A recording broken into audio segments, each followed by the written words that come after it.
Assalamu alaikum wa rahmatullah. Bismillah ar-Rahman ar-Rahim. My statement is in Farsi, but so far the translation in Thai will be given by Sheikh Omran. I was told that to prepare the statement in Farsi, it would be easy to translate to Thai. Okay. Bismillah ar-Rahman ar-Rahim. در ابتدا مایلم از فرصت فراهم شده برای بیان دیدگاه‌های جمهوری اسلامی ایران در خصوص تحولات اخیر منطقه‌ای و به ویژه تجاوزهای مکرر رژیم صهیونیستی به خاک جمهوری اسلامی ایران، تمامیت ارضی و حاکمیت آن برای بیان جنایات رژیم صهیونیستی علیه ملت مسلمان ایران تشکر کنم. بسم الله الرحمن الرحیم. صلی الله علی محمد و آل الطیبین الطاهرین. السلام علیکم و رحمت الله و برکاته.ก่อนอื่นข้าพเจ้าขอขอบคุณสำหรับโอกาสที่ได้รับในการแสดงจุดยืนของสาธารณรัฐอิสลามแห่งอิหร่านเกี่ยวกับสถานการณ์ล่าสุดในภูมิภาคโดยเฉพาะอย่างยิ่งการรุกรานซ้ำแล้วซ้ำเล่าของระบอบไซโอนิสต์ต่อแผ่นดินสาธารณรัฐอิสลามแห่งอิหร่านอธิปไตยและบูรณภาพแห่งดินแดนของเราเพื่อที่จะชี้แจงและแถลงถึงอาชญากรรมของระบอบไซโอนิสต์ต่อประชาชาติอิสลามแห่งอิหร่าน در این ایام پر التهاب که شاهد تجاوز و جنایت‌های وحشیانه رژیم صهیونیستی علیه ملت بزرگ ایران هستیم، رژیم اشغالگر صهیونیستی با استفاده از حمایت‌های بی‌دریغ استکبار جهانی به ویژه دولت آمریکا در روزهای اخیر بار دیگر دست به جنایت زده است. حملات کور غیر انسانی و خلاف موازین بین المللی علیه خاک جمهوری اسلامی ایران نه تنها منجر به شهادت مظلومانه شماری از شهروندان بیگناه، بلکه موجب به شهادت رسیدن تعدادی از فرماندهان رشید نظامی و دانشمندان برجسته کشور ما شده است. فقط در یک حمله ددمنشانه رژیم اسرائیل به مراکز مسکونی که شهروندان عادی در آن زندگی می‌کردند منجر به شهادت 60 نفر گردید که از این تعداد 35 نفر زن و کودک بودند. این اقدامات خلاف حقوق بین الملل خلاف حقوق بین الملل بشردوستانه و حتی مقررات و معاهدات حقوق بشر است. ในช่วงเวลาแห่งความตึงเครียดเหล่านี้เราได้เห็นการรุกรานและอาชญากรรมอันโหดร้ายของระบอบไซโอนิสต์ที่มีต่อประชาชนผู้ยิ่งใหญ่ของอิหร่านระบอบยึดครองไซโอนิสต์โดยได้รับการสนับสนุนอย่างไม่มีเงื่อนไขจากอำนาจจักรวรรดิโลกโดยเฉพาะอย่างยิ่งรัฐบาลสหรัฐอเมริกาได้ก่ออาชญากรรมขึ้นอีกครั้งในช่วงไม่กี่วันที่ผ่านมาการโจมตีอย่างไร้เป้าหมายไร้มนุษยธรรมและขัดต่อหลักกฎหมายระหว่างประเทศที่เกิดขึ้นต่อแผ่นดินของสาธารณรัฐอิสลามแห่งอิหร่านมิใช่เพียงแต่การทำให้พลเรือนผู้บริสุทธิ์หลายร้อยต้องเป็นชาดัตต้องสละชีวิตหากแต่ยังฆ่าชีวิตบรรดาผู้นำทหารผู้กล้าหาญและนักวิทยาศาสตร์ชั้นนำของประเทศของเราไปด้วยในเหตุการณ์หนึ่งการโจมตีครั้งหนึ่งที่เป็นการโจมตีอันป่าเถื่อนของระบอบไซโอนิสต์ต่อพื้นที่ที่พักอาศัยของพลเรือนมีพลเรือนเสียชีวิตถึง60 รายโดยในจำนวนนี้เป็นสตรีและเด็กถึง35 รายการกระทำดังกล่าวขัดต่อกฎหมายระหว่างประเทศกฎหมายมนุษยธรรมระหว่างประเทศรวมถึงข้อตกลงและอนุสัญญาด้านสิทธิมนุษยชนอย่างชัดเจนمطابق حقوق بین الملل همه شهروندان حتی فرماندهان نظامی و سربازان تنها زمانی در جنگ هدف مشروع هستند که در یک درگیری مسلحانه مشارکت فعال داشته باشند. نظامیان در خارج از جبهه نبرد غیر نظامی به شمار آمده و هدف قرار دادن آنها جنایت جنگی محسوب می شود. نمیتوان از حمله به مقام دولتی یا مقام نظامی به عنوان هدف نظامی یاد کرد. اصطلاحاتی مانند ترور هدفمند ساخته دکترین رژیم کودککش صهیونیستی است و ترویج این اقدامات برای جامعه بین‌المللی و امنیت جهانی همه کشورها خطر محسوب می‌شود. ภายใต้หลักกฎหมายระหว่างประเทศพลเรือนรวมถึงเจ้าหน้าที่ทหารและทหารประจำการจะถือเป็นเป้าหมายที่ชอบธรรมในสงครามได้ก็ต่อเมื่อมีส่วนร่วมโดยตรงในความขัดแย้งทางอาวุธเท่านั้นผู้ที่อยู่นอกสนามรบยังคงถือเป็นพลเรือนการโจมตีบุคคลเหล่านั้นจึงถือเป็นอาชญากรรมสงครามไม่สามารถอ้างว่าเจ้าหน้าที่รัฐหรือบุคคลระดับสูงทางทหารเป็นเป้าหมายทางทหารได้คำว่าการลอบสังหารแบบเจาะจงเป้าหมายการระบุเป้าหมายเป็นวาทกรรมที่สร้างขึ้นโดยระบอบไซออนิสต์ซึ่งเป็นฆาตกรเด็กและการส่งเสริมพฤติกรรมเช่นนี้ถือเป็นภัยคุกคามต่อประชาคมโลกและความมั่นคงของทุกประเทศ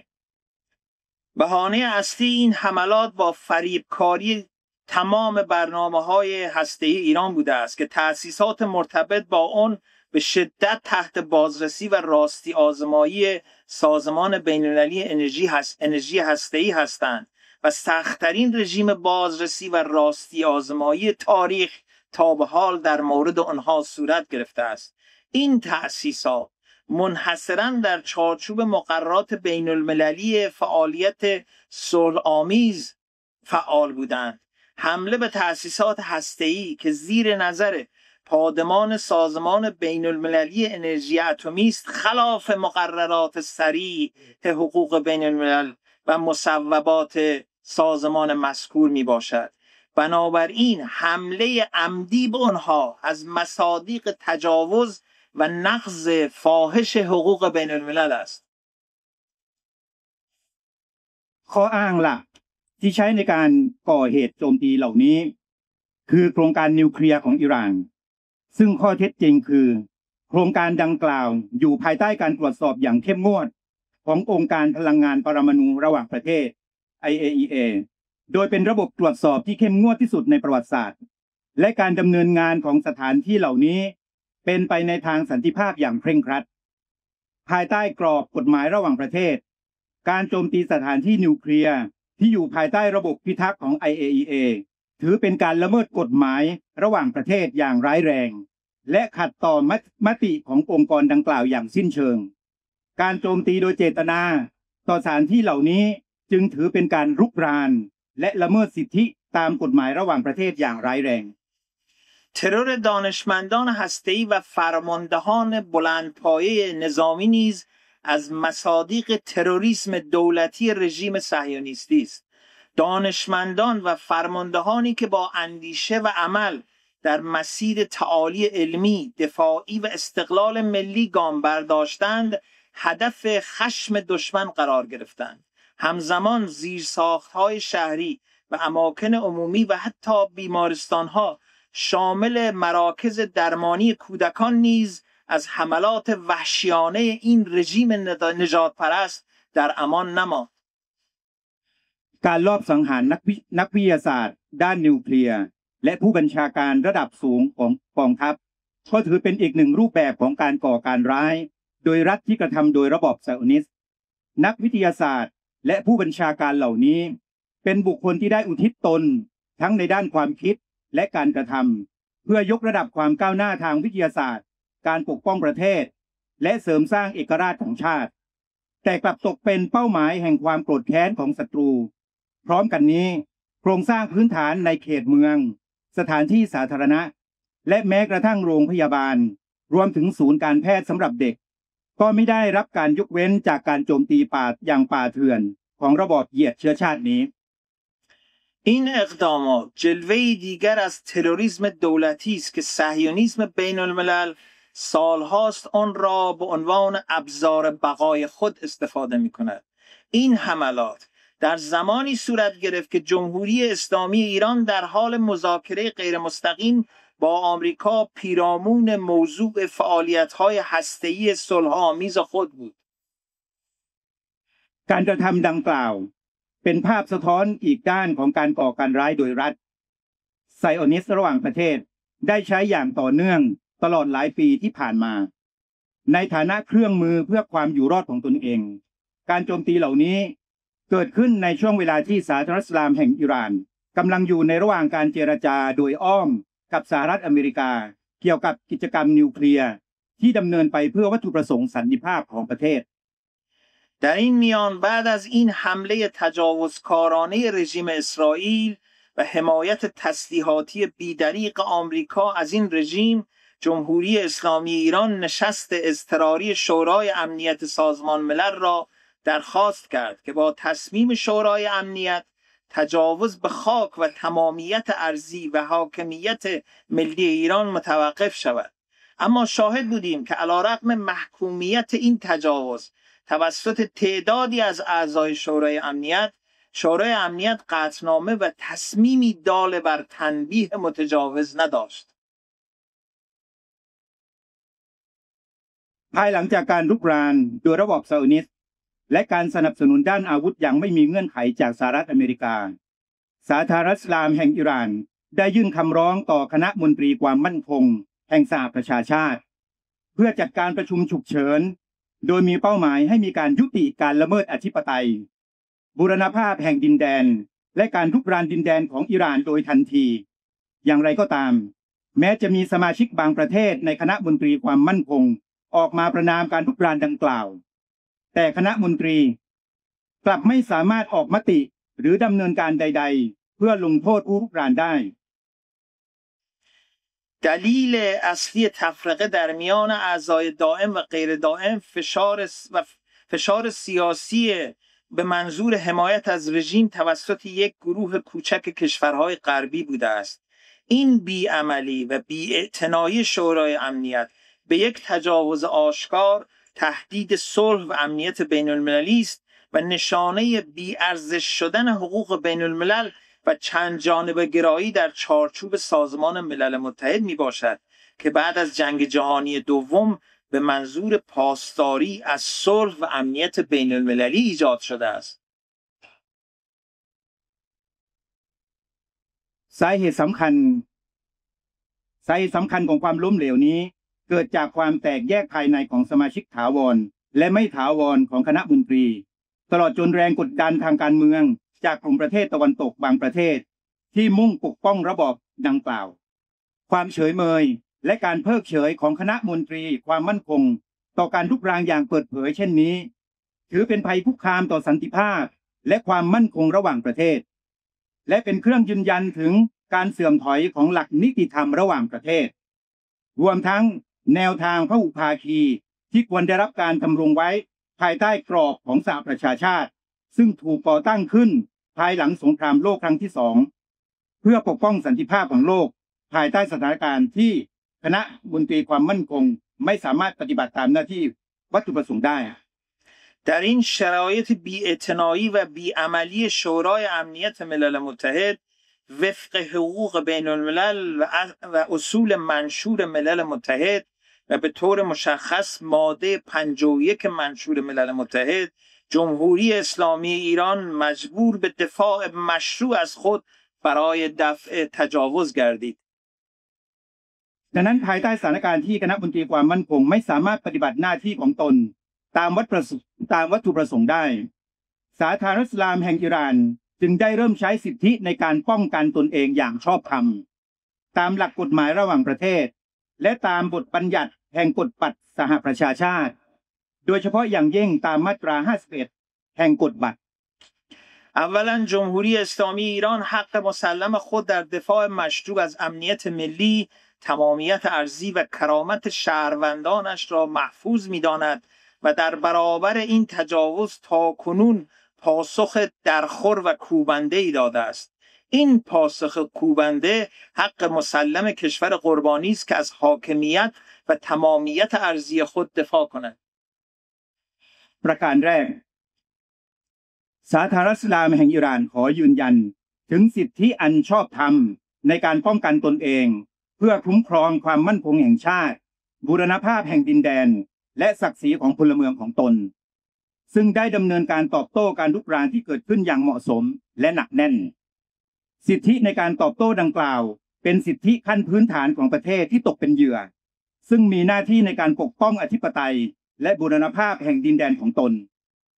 بدین منظور مراکز نظامی اسرائیل شامل مراکز فرماندهی و ستاد ارتش رژیم و تأسیسات استراتژیک آنها مورد حمله قرار گرفت. در این حملات رعایت مقررات حقوق بین المللی بشردوستانه و اولویت صدمه متناسب با حملات رژیم و پایبندی به مقررات بین المللی توسط جمهوری اسلامی ایران مد نظر بوده است. ثانیاً خون شهدا بی پاسخ نماند و پاسخ به این جنایات از طریق عملیات موشکی به حملات دشمن داده شد و در مرحله اول تأسیسات نظامی رژیم به طور متناسب مورد حملات موشکی قرار گرفتند. در مرحله بعد وقتی رژیم دست به حملات غیر انسانی زد و شهروندان و زیرساخت‌های کشور را مورد حمله قرار داد، زیرساخت‌های این رژیم در شهرهای تل‌آویو و حیفا مورد حمله قرار گرفتند. ประการที่ 2 เลือดของบรรดาปรีชีพจะไม่สูญเปล่าและการตอบสนองต่ออาชญากรรมเหล่านั้นได้ดำเนินไปโดยการโจมตีทางจรวดต่อเป้าหมายของฝ่ายศัตรูในระยะแรกเป้าหมายการโจมตีทางทหารได้มุ่งเฉพาะต่อสิ่งอำนวยการทางทหารของระบอบไซออนิสต์อย่างเป็นสัดส่วนอย่างไรก็ตามเมื่อระบอบดังกล่าวได้ยกระดับการกระทำที่ไร้มนุษยธรรมโดยมุ่งเป้าหมายโจมตีพลเรือนและโครงสร้างพื้นฐานของประเทศการตอบโต้จึงขยายไปยังโครงสร้างพื้นฐานของระบอบไซออนิสต์ในเมืองเทลอาวีฟและไฮฟา البته رسانه‌های رژیم صهیونیستی و غربی در توصیف حملات این رژیم با هدف مشروع جلوه دادن حملات خود و سفیدشویی این حملات را بر علیه اهداف و مقامات نظامی توصیف می‌کنند. در مقابل عملیات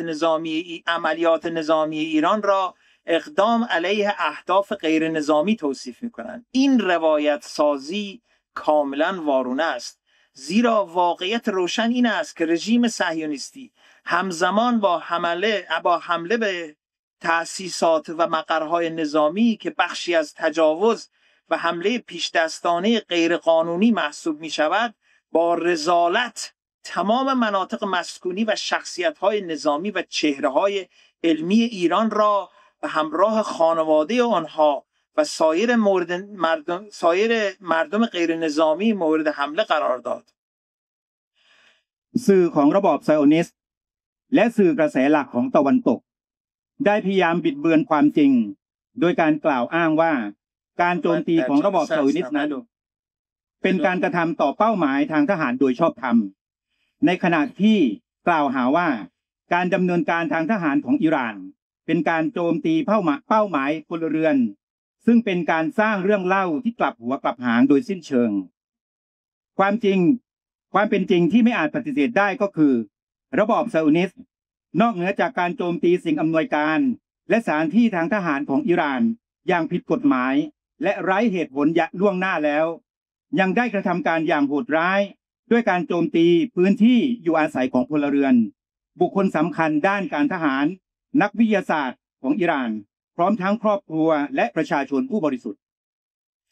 غرب با معیارهای دوگانه و روایت‌های نادرست به جای مقابله با متجاوز کشور قربانی را تحت فشار قرار می‌دهد. این اقدامات مذبوحانه نه نشانه قدرت دشمن بلکه گواه بر ضعف و درماندگی این رژیم است. ประเทศตะวันตกกลับเลือกใช้2มาตรฐานและเผยแพร่เรื่องเล่าที่บิดเบือนความจริงโดยแทนที่จะเผชิญหน้ากับผู้รุกรานกลับหันมากดดันประเทศที่เป็นฝ่ายตกเป็นเหยื่อการกระทำดังกล่าวไม่ใช่สัญญาณของความแข็งแกร่งของศัตรูแต่เป็นหลักฐานแห่งความอ่อนแอและความล้มเหลวของระบอบนั้นต่างหาก جمهوری اسلامی ایران همواره بر اصول بنیادین حقوق بین الملل منشور ملل متحد و احترام به حاکمیت ملت‌ها تأکید داشته و دارد. با این حال در برابر تجاوز، جنایت و اشغال سکوت نمیتواند بکند و بی‌طرف باشد، بلکه بی‌عملی و سکوت در برابر تجاوز دشمن عملاً به تشویق متجاوز می‌انجامد. สาธารณรัฐอิสลามแห่งอิหร่านยังคงยึดมั่นในหลักการพื้นฐานของกฎหมายระหว่างประเทศกฎบัตรสหประชาชาติและหลักการเคารพในอธิปไตยของประเทศต่างๆมาโดยตลอดอย่างไรก็ตามในสถานการณ์ของการรุกรานอาชญากรรมและการยึดครองการนิ่งเฉยไม่ใช่ความเป็นกลางแต่การไม่ดำเนินการและความเงียบงันในหน้าที่ต่อการรุกรานของศัตรูย่อมเท่ากับการสนับสนุนผู้รุกรานโดยปริยายرژیم صهیونیستی همونطور که شما مطلع هستید طی دهه‌های گذشته نه تنها از اشغال سرزمین‌های فلسطینی عقب نشینی نکرده بلکه دامنه تجاوزهای خود را به کشورهای همسایه از جمله سوریه و لبنان نیز گسترش داده است. حملات تجاوزکارانه و ددمنشانه اسرائیل به خاک و حاکمیت و تمامی ارضی ایران که به کشته شدن غیر نظامیان و تخریب زیرساختهای غیر نظامی انجامیده است نمونه‌ای روشن از سیاست‌های تجاوزکارانه این رژیم است. ایران با صدای بلند اعلام می‌کند امنیت یک جانبه بر ویرانه‌های امنیت دیگر ملت‌ها ساخته نمی‌شود. ตลอดหลายทศวรรษที่ผ่านมาระบอบไซโอนิสต์ไม่เพียงแต่ไม่เคยถอนตัวจากการยึดครองดินแดนของชาวปาเลสไตน์หากแต่ยังได้ขยายขอบเขตการรุกรานของตนไปยังประเทศเพื่อนบ้านอาทิซีเรียและเลบานอน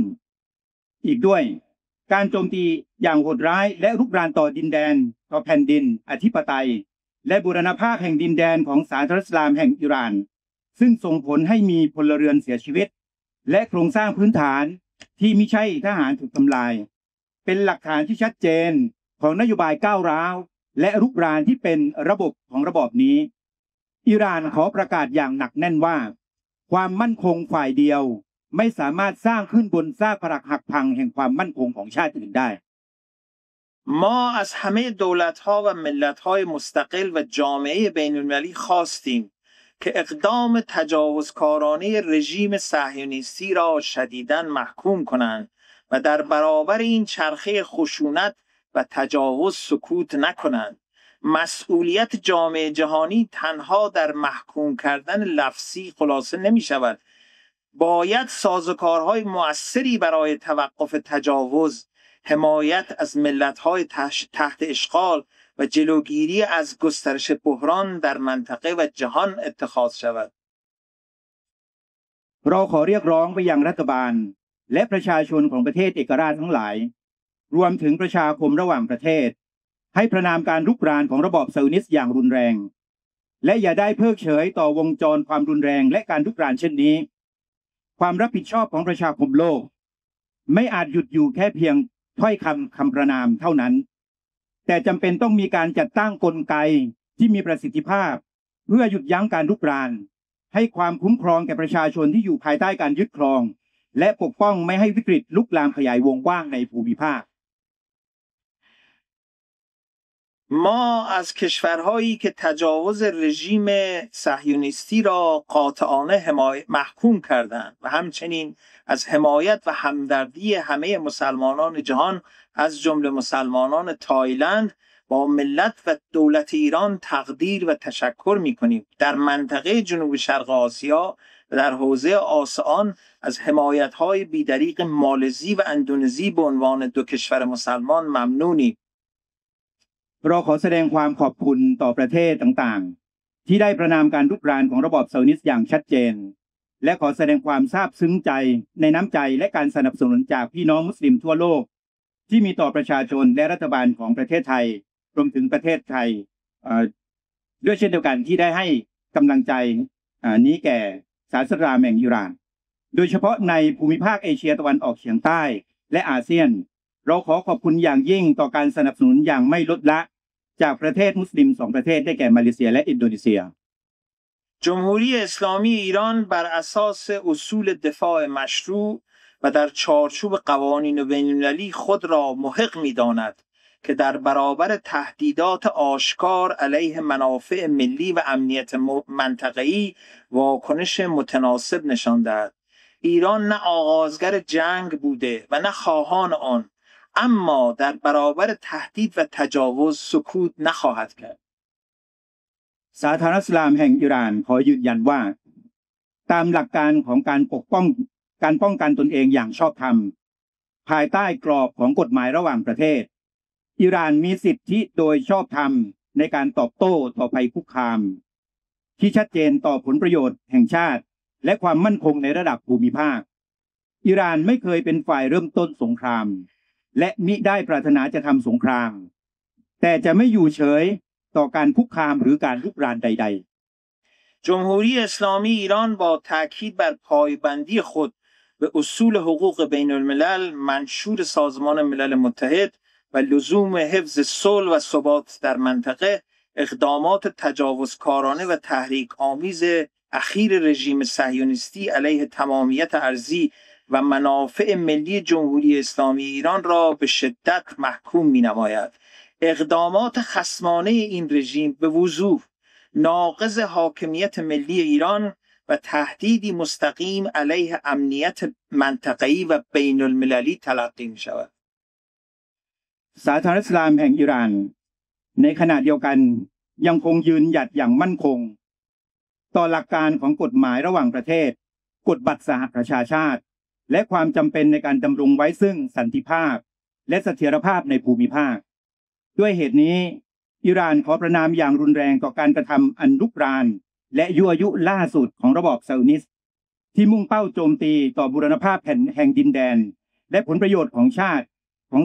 สาธารณรัฐอิสลามแห่งอิหร่านการกระทำที่เป็นปฏิปักษ์เช่นนี้เป็นการละเมิดอธิปไตยของอิหร่านอย่างชัดเจนและเป็นภัยคุกคามโดยตรงต่อความมั่นคงของภูมิภาคโดยรวม جمهوری اسلامی ایران بارها هشدار داده است که سیاست‌های جنگ طلبانه و اقدامات بی‌ثبات کننده رژیم صهیونیستی نه تنها تهدیدی برای ایران بلکه خطری برای صلح و امنیت منطقه‌ای و بین‌المللی به شمار می‌آید. ایران ضمن ابراز پایبندی به گفتگو، تعامل سازنده و حل و فصل مسالمت‌آمیز اختلافات تأکید می‌نماید که هر گونه تهدید علیه امنیت ملی با پاسخ قاطع و متناسب جمهوری اسلامی ایران مواجه خواهد شد. ایران همچنان جامعه بین الملل به ویژه شورای امنیت سازمان ملل متحد را فرا می‌خواند تا با اتخاذ تدابیر فوری و مؤثر به وظایف و مسئولیت خود در قبال تجاوزات مکرر رژیم صهیونیستی عمل نموده و مانع از تکرار چنین اقدامات غیرقانونی تجاوزکارانه گردد. สาธารณรัฐอิสลามแห่งอิหร่านได้เคยเตือนมาโดยตลอดว่านโยบายชอบใช้ความรุนแรงและพฤติกรรมที่บ่อนทำลายเสถียรภาพของระบอบซาอุนิสต์ไม่เพียงแต่เป็นภัยคุกคามต่ออิหร่านเท่านั้นหากยังเป็นอันตรายร้ายแรงต่อสันติภาพและความมั่นคงทั้งในระดับภูมิภาคและระดับนานาชาติอิหร่านแม้ยึดมั่นในหลักการของการเจรจาการมีปฏิสัมพันธ์ที่สร้างสรรค์และการแก้ไขข้อขัดแย้งโดยสันติวิธีแต่ขอย้ำอย่างชัดเจนว่าหากเกิดการคุกคามต่อความมั่นคงของชาติอิหร่านจะตอบโต้ด้วยมาตรการที่เด็ดขาดและเหมาะสมอิหร่านยังคงเรียกร้องต่อประชาคมระหว่างประเทศโดยเฉพาะอย่างยิ่งคณะมนตรีความมั่นคงแห่งสหประชาชาติให้ดำเนินมาตรการที่เร่งด่วนและมีประสิทธิภาพเพื่อปฏิบัติหน้าที่ตามพันธกรณีที่มีต่อการรุกรานอย่างต่อเนื่องของระบอบซาอุนิสต์และเพื่อป้องกันไม่ให้การกระทำผิดกฎหมายดังกล่าวเกิดขึ้นซ้ำอีกในอนาคต جمهوری اسلامی ایران همچنان بر اصل بازدارندگی، حفظ آرامش منطقه‌ای، احترام به قوانین بین المللی و حمایت از ملت‌های تحت ظلم و اشغال به ویژه ملت مظلوم فلسطین تأکید داشته و خواهد داشت. อิหร่านยังคงยืนหยัดบนหลักการของการยับยั้งเชิงยุทธศาสตร์การทำรงไว้ซึ่งความสงบเรียบร้อยในภูมิภาคการเคารพกฎหมายระหว่างประเทศ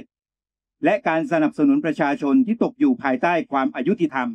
และการยึดครองโดยเฉพาะประชาชนชาวปาเลสไตน์ผู้ถูกกดขี่ پایان بخش صحبت من ضمن تشکر و تقدیر از مرکز اسلامی بانکوک برای برگزاری این جلسه و تقدیر از شما و مسلمانان تایلند برای حمایت از جمهوری اسلامی ایران و همدردی با ملت ایران ذکر آیه‌ای در قرآن کریم است که به موضوع تجاوز دشمن و شکست آن اشاره دارد. یکی از آیاتی که به صراحت به موضوع تجاوز دشمن می‌پردازد و مفهوم شکست دشمن و پیروزی حق را در بر دارد، آیه 9 سوره انبیاء است. ثم صدقناهم الوعد فانجیناهم و من نشاء و اهلکناها المسرفین.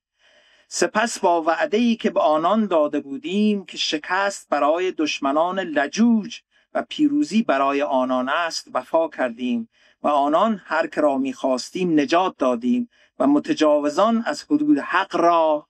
به هلاکت رساندیم. این آیه به وضوح بیان می‌کند که خداوند به وعده خود مبنا بر یاری رساندن به مؤمنان و نجات آنها از شر دشمنان متجاوز وفا می‌کند و آنها را به هلاکت می‌رساند. و السلام علیکم و رحمت الله و برکاته.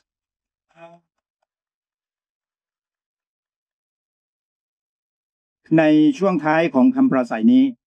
ข้าพเจ้าขอขอบคุณศูนย์กลางอิสลามแห่งประเทศไทยสำหรับการจัดงานในครั้งนี้และขอแสดงความขอบคุณอย่างจริงใจต่อท่านผู้มีเกียรติทุกท่านและพี่น้องชาวไทยมุสลิมทุกท่านที่ได้ให้การสนับสนุนและแสดงความห่วงใยต่อประชาชนและรัฐบาลของสาธารณรัฐอิสลามแห่งอิหร่านข้าพเจ้าขอปิดท้ายด้วยถ้อยคำแห่งสัจธรรมจากพระมหาคัมภีร์อัลกุรอานซึ่งกล่าวถึงชะตากรรมของผู้รุกรานและชัยชนะของความยุติธรรมดังที่ปรากฏในอัลกุรอานบทอัลอัมบียาองค์การที่9ความว่าจากนั้นเราได้ทำให้สัญญาที่มีต่อพวกเขาเป็นจริงเราได้ให้พวกเขาและผู้ที่เราปรารถนาได้รับความปลอดภัยและเราได้ทำลายล้างพวกที่ละเมิดขอบเขตแห่งสัจธรรมทั้งหลายองค์การนี้แสดงไว้อย่างชัดเจนว่าอัลลอฮฺซุบฮานะฮูวะตะอาลาทรงรักษาคำมั่นของพระองค์ในการช่วยเหลือผู้ศรัทธาให้รอดพ้นจากอันตรายของศัตรูผู้รุกรานและในที่สุดผู้กระทำการอธรรมและการรุกรานย่อมพบจุดจบแห่งความพินาศวัสสลามุอะลัยกุมวะเราะห์มะตุลลอฮ์วะบะเราะกาตุฮ์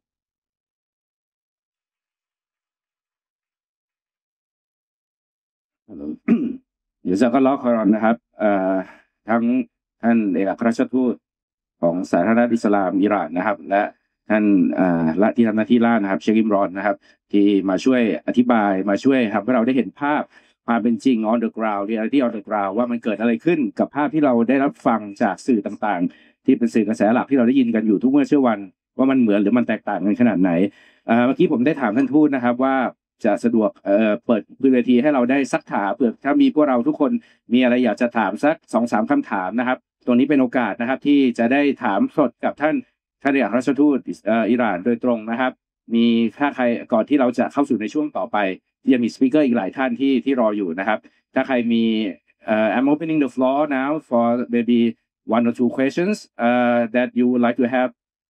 in direct conversation with our ambassador. If you guys have any questions, please raise your hand. And this is the time to ask. You can ask in Thai, in English, or even in Farsi if you can speak in Farsi, please. เดี๋ยวถ้าครูขอมีไมค์ไหมครับไม่มีไมค์งั้นเดี๋ยวรบกวนบางช่วยแปลเดี๋ยวบางช่วยแปลโอเคครับโอเ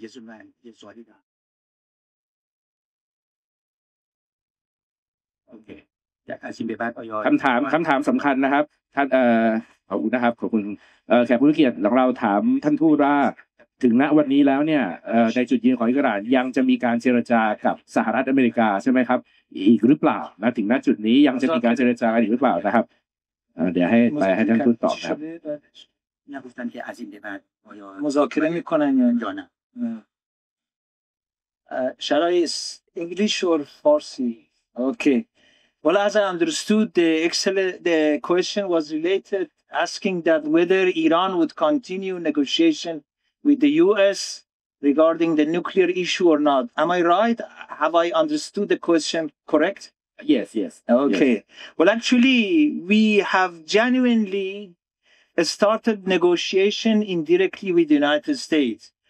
in order to remove their concern because they were insisting that Iran should not seek nuclear weapon. It is not in our strategy and even prohibited by the decree of Supreme Leader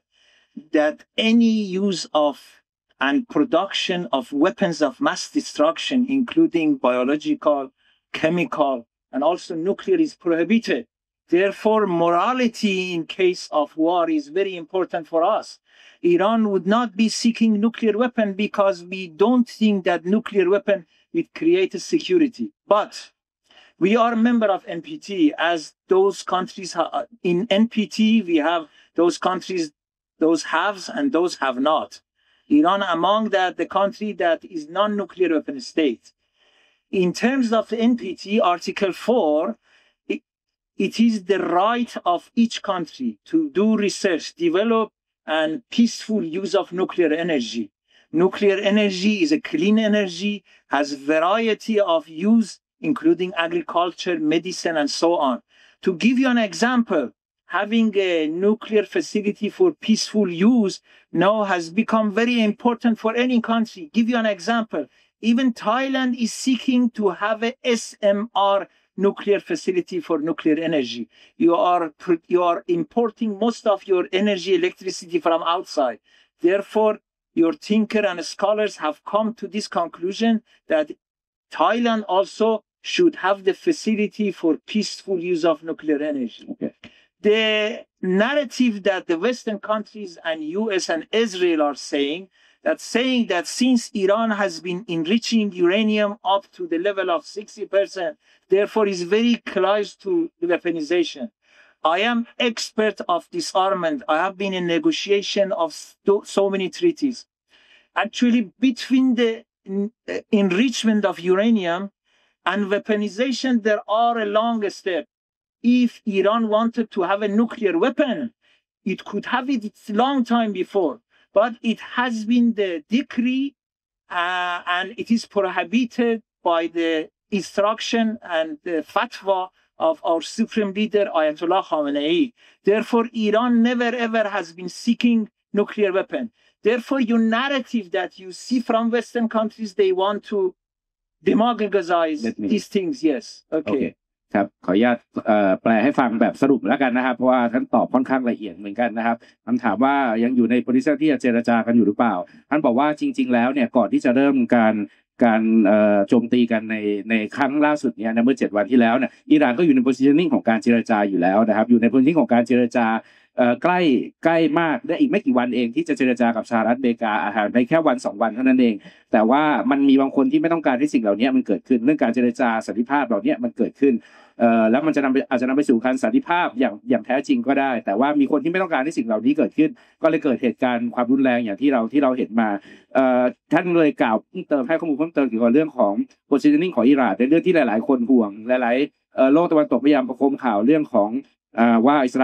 สหรัฐอิสลามอิหร่านเนี่ยต้องการที่จะเป็นประเทศที่เป็นนิวเคลียร์อาร์มพาวเวอร์หรือเปล่าเป็นนิวเคลียร์พาวเวอร์หรือเปล่าต้องการที่จะเป็นประเทศที่มีหัวรบนิวเคลียร์ทำเป็นอาวุธนิวเคลียร์หรือเปล่าท่านบอกพูดชัดเจนว่าอันนี้เป็นฟัตวาด้วยนะครับเป็นฟัตวาของผู้นำสูงสุดของสหรัฐอิสลามอิหร่านนะครับแล้วก็เป็นกฎหมายเป็นดีกรีเลยที่ห้ามในเรื่องของการทำ weaponization หรือการทำเอาพลังงานนิวเคลียร์หรือเอาเทคโนโลยีนิวเคลียร์เนี่ยไปทำเป็นอาวุธเพราะอิหร่านไม่เชื่อว่าอาวุธนิวเคลียร์คือทางออกของสันติภาพและตรงข้ามเลยว่ามันอาจจะเป็นนำไปสู่ทางตรงข้ามกับสันติภาพเลยก็ได้นะครับเพราะฉะนั้นอิหร่านไม่ได้เชื่อในสิ่งเหล่านี้คือคำพูดของที่เป็นจุดยืนของสหรัฐอิสลามอิหร่านแล้วท่านเองก็เป็นหนึ่งในผู้เชี่ยวชาญเรื่องของเทคโนโลยีนิวเคลียร์เรื่องของว่าที่อิสราเอลพยายามจะบอกว่าวันนี้การเขาเรียกว่า enrichment ทั้งนี้การพัฒนาของตัวยูเรเนียมเนี่ยมันอยู่ระดับประมาณ 60% แล้วใกล้จะไปถึงระดับที่ทำเป็นอาวุธและอิสราเอลกล่าวหาแบบนั้นแต่ท่านบอกว่าในความเป็นจริงแล้วเนี่ยคนที่รู้เรื่องนี้จริงๆไอ้ 60% เนี่ยกับการที่จะไปทำเป็นเรื่องของอาวุธนี่มันห่างไกลกันมากแล้วในทุกๆขั้นตอนของอิสลามเป็นพันธมิตรเป็นภาคีกับองค์กรที่ตรวจเรื่อง อาวุธนิวเคลียร์ของประเทศที่อยู่ในพันธสัญญาอิสราเอลไม่ได้อยู่ในพันธสัญญานี้ไม่ได้เป็นประเทศที่เป็นคู่ของการที่คือพูดง่ายว่าไม่ยอมให้สหประชาชาติเข้าไปตรวจในประเทศได้ว่ามีนิวเคลียร์หรือเปล่าแต่อิหร่านอยู่ในกลุ่มประเทศนี้แล้วก็มีการเข้าตรวจสอบอย่างละเอียดตลอดมาเพราะฉะนั้นเนี่ยเขาก็ยืนยันว่าอิหร่านไม่เคยมีแล้วก็ไม่มีวันมีเพราะว่านั่นคือหนึ่งในสิ่งที่เขายึดถือกันมาตลอดแล้วก็ไม่เชื่อว่านิวเคลียร์คือคำตอบของสันติภาพครับ I may add something else that these nuclear facilities of Iran, they are all under the comprehensive safeguard of IAEA. As I have said in my statement, they have been under very stringent, the most intrusive inspections in the world. Almost 30% of the budget of the IAEA is for the inspection of Iran. How come? And then they have issued a resolution that was totally politically motivated. Not only the board of governors by the pressure of the 3-4 countries, but also even director general was politically motivated. อิหร่านเนี่ยเป็นสมาชิกของ IAEA ที่เป็นหน่วยงานที่ดูแลตรวจเรื่องปรมาณูการใช้เทคโนโลยีปรมาณูของประเทศต่างๆทั่วโลกนะครับซึ่งจริงๆต้องบอกก่อนว่าทุกประเทศทั่วโลกมีสิทธิ์ที่จะพัฒนาเทคโนโลยีนิวเคลียร์เพื่อพลังงานหรือว่าเพื่อการพลังงานสะอาดของตัวเองประเทศไทยเองก็มีหน่วยงานด้านปรมาณูเพื่อพลังงานสะอาดและหลายทุกประเทศทั่วโลกมีสิทธิ์ในเรื่องนี้เช่นเดียวกันอิหร่านก็มีสิทธิ์ที่จะพัฒนาในสิ่งเหล่านี้แต่ว่าเขาเป็นประเทศที่ถูกตรวจสอบเรื่องนี้เนี่ยมาโดย IAEA เนี่ยท่านก็บอกว่าใช้งบประมาณของ IAEA แต่ละปีเนี่ย 30% กับประเทศอิหร่านอย่างเดียวในการตรวจสอบว่าอิหร่านเนี่ยหมายถึงแล้วเป็นการตรวจสอบที่เข้มงวดที่สุดในประเทศต่างๆทั้งหมดในทั่วโลกอยู่แล้วเพราะฉะนั้นเนี่ยอิหร่านอยู่ในการตรวจสอบแต่อิสราเอลไม่เคยอยู่ในการตรวจสอบโอเค maybe one more question anything โอเคครับเดี๋ยวสักครู่นะครับโอเคเชิญครับถามภาษาอะไรดีครับครับ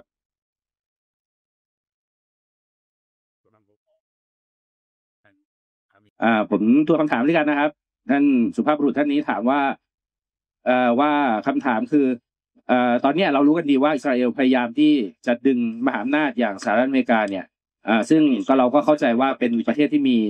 ศักยภาพด้านการอาหารในสูงที่สุดในโลกเนี่ยเข้ามาอยู่ในสมการรบนี้ด้วยเข้ามาอยู่ในสงครามนี้ด้วยซึ่งก็ยังไม่รู้ว่าจะตัดสินใจอย่างไร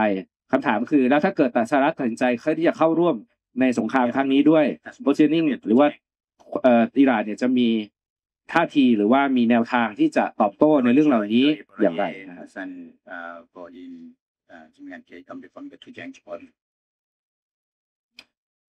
Excuse me, as I understood, the question has to do with the role of the United States in this conflict. Yes. And so far, he said that Israel wanted to let me rephrase it for you. To drag the U.S. to we know that Israelis have been trying to drag the United States into this. And if U.S. would come, what Iran will do? Am I right? Exactly. Yeah, exactly. Actually, the United States up to now have not been directly involved in this conflict so far, but they have supported logistically, very heavy logistically the Israel. So they are indirectly involved in any way, right? Yeah. And if the United States didn't help them, they were not able. This has been the narrative of the Prime Minister of the Israel, between Mr. Netanyahu, long time before, that to create a narrative to show Iran as an existential threat to the region and the people of Israel, and drag the American to the war. Actually, he has been doing that before, during the first tenure of President Trump, during the Biden administration, and now this time around. As we understood, the United States has not yet directly been involved, but there is a news. The president says something today, say another thing tomorrow. Nobody can actually distinguish a head of a state just saying like that. They are saying that he is playing a crazy game against I don't know what kind of tactic is that. Therefore, if the U.S. would come to involve in this kind of aggression against us and be part and partner of the Israel regime, Iran would do strongly and resolutely continue its defense. We are of the view that we don't want to drag this war to the region because we have a lot of good neighbors. And recently we have a very good relation with Saudi Arabia, UAE, Kuwait, Bahrain, and Qatar, and so on. And we have clearly said to them that the American bases would not be involved in this case. If they attack us, then we have to defend ourselves. And we hope very much that rationality and reasonability supersede the minds of everybody in this world, and a ceasefire would be actually devised. โอเคครับคำตอบของท่านค่อนข้างสมบูรณ์นะครับท่านบอกว่าช่วงที่ผ่านมาเนี่ยจริงๆมันไม่ใช่เพิ่งเกิดนะครับเรื่องของการที่อิสราเอลพยายามจะดึงอิหร่านดึงสหรัฐอเมริกาเข้ามาอยู่ในความขัดแย้งนี้เขาพยายามมาหลายปีแล้วตั้งแต่สมัยแรกของรัฐบาลทรัมป์สมัยของไบเดนเองแล้วตอนนี้ทรัมป์กลับมาอีกรอบนึงเนี่ยก็พยายามมาตลอดแล้วถามว่าแต่จุดยืนที่ผ่านมาของเขาคือสหรัฐไม่ได้เข้ามาร่วมโดยตรงแต่ให้การสนับสนุนเรื่องทางอ้อมเช่นอาจจะเป็นเรื่องโลจิสติกเรื่องการขนส่งเรื่องอื่นๆที่ขายอาวุธให้หรืออะไรก็แล้วแต่ไม่ได้เข้ามาร่วมในความขัดแย้งโดยตรงที่ผ่านมาเป็นการให้ร่วมในทางอ้อมทีนี้ในเมื่อในกับผู้นำคนปัจจุบันของสหรัฐเนี่ยไม่มีใครเดาได้ว่าเขาจะตัดสินใจยังไงวันนึงพูดอย่างวันนึงพูดอย่างแล้วกลับไปอีกอย่างหนึ่งก็ไม่มีใครเดาได้จริงๆเขาก็เดาไม่ได้แต่ว่าพวกเขายังเชื่อว่าคนอเมริกันส่วนใหญ่ไม่ได้ต้องการสงครามนี้คนอิหร่านก็ไม่ได้ต้องการไม่มีใครต้องการสงครามนี้นอกจากคนที่ไม่อยากให้ความเสี่ยงสันติภาพมันเกิดขึ้นเพราะฉะนั้นเนี่ยเขายังหวังว่าสติแล้วก็ความสามัญสำนึกมันจะเอาชนะความโลภความบ้าสงครามเรื่องเหล่านี้ให้ได้แต่ว่าถ้าอะไรมันเกิดขึ้นสิ่งที่อิสราเอลยืนยันหนักแน่นคือเขาพร้อมที่จะป้องกันตัวเองอย่างเต็มที่และเขาให้ความคำมั่นสัญญากับเพื่อนบ้านประเทศเพื่อนบ้านที่เป็นประเทศกลุ่มตะวันออกกลางด้วยกันซาอุดิอาระเบียUAE บาห์เรนโอมานอะไรต่างๆที่อยู่ในพื้นที่รอบๆซึ่งเขาใช้คำว่ามีความสัมพันธ์ที่ดีต่อกันอย่างมากๆในเวลานี้ให้คำมั่นสัญญาว่าอิหร่านไม่ต้องการขยายวงความขัดแย้งไประดับรีเจียนแต่ว่าถ้ากรุณาอย่าให้สหรัฐอเมริกาเอาฐานทัพที่อยู่ในประเทศของท่านเนี่ยมาโจมตีอิหร่านเพราะถ้าเกิดทำเป็นอย่างนั้นอิหร่านก็ไม่มีทางเลือกนอกจากการตอบโต้เช่นกันเพราะฉะนั้นเนี่ยก็ประมาณนี้ครับผมไม่แน่ใจว่าเรามีเวลาซ้อนท้ายหรือเปล่าน่าจะหมดเวลาขออนุญาต Just I may add they have they have taken a risk and they have attacked a gas and petrochemical installation in Persian Gulf. Our foreign in Persian Gulf, we have the name of the city is Asaluye. Yeah. And in order to drag the war to the Persian Gulf area, and that would be very risk for our south neighbors. Our foreign ministry exactly and immediately said that if they drag the war to the Persian Gulf area, would be endangering the whole security of the world. So we are preventing ourselves. To the extent that we are attacked, we will respond for our defense. But we are not intending to expand this war, and hope that they understand this rationality. To tell you something else at the end, that Iranian nationalism and patriotism is very strong. We have had 8 years of imposed war. There might be, like any society, we have so many deficiencies. But when it comes to the defense of a country, no Iranian would be believing to be favor of the enemy. They are get together to defend our country. And we are very proud of that. โอเคท่านให้ข้อมูลเพิ่มเติมว่าจริงๆแล้วเนี่ยมันก็มีความพยายามจากฝั่งศัตรูที่ไปโจมตีในพื้นที่บริเวณด้านตอนล่างของประเทศด้านที่ติดด้านตอนล่างของอ่าวเปอร์เซียซึ่งถ้าเกิดสงครามขยายวงไปตรงนั้นเนี่ยมันจะเปิดโอกาสสูงมากที่จะ spill over หรือว่าไปเกิดความเสียหายกับประเทศเพื่อนบ้านขยายวงของสงครามเนี่ยให้ออกไปอิหร่านเขาพยายามที่จะจำกัดวงของความขัดแย้งของพื้นที่เนี่ยไม่ให้มันไปสู่ประเทศเพื่อนบ้านเพราะเขาไม่ต้องการให้สิ่งเหล่านี้มันขยายออกไปแล้วก็ท่านก็บอกว่าสิ่งหนึ่งที่ท่านภาคภูมิใจมากก็คือว่าคนอิหร่านเหมือนกับหลายๆประเทศครับในช่วงสักหลายๆปีที่ผ่านมาเขาก็มีปัญหาภายในครับมีปัญหาภายในเหมือนกับทุกๆประเทศที่มีปัญหาภายในคนมีความคิดที่ขัดแย้งกันมีคนที่คิดไม่ตรงกันในประเทศแต่เมื่อเกิดปัญหาที่การรุกรานหรือการโจมตีจากศัตรูจากภายนอกเนี่ย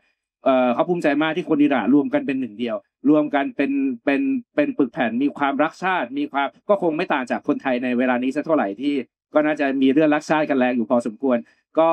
เป็นเรื่องของประเด็นนี้เป็นสิ่งหนึ่งที่ท่านภูมิใจมากแล้วก็ภูมิใจที่ชาวอิหร่านยืนยันเป็นหนึ่งเดียวกันในเวลาที่ยากลำบากอย่างเวลานี้ครับก็ผมคิดว่าผมไม่สามารถมีเวลาเพราะยังมีสปีกเกอร์อีกหลายท่านที่รออยู่ขอเสียงปรบมือดังๆให้กับท่านเอกอัครราชทูตนะครับอิหร่านประจำประเทศไทยนะครับขอบคุณมากนะครับ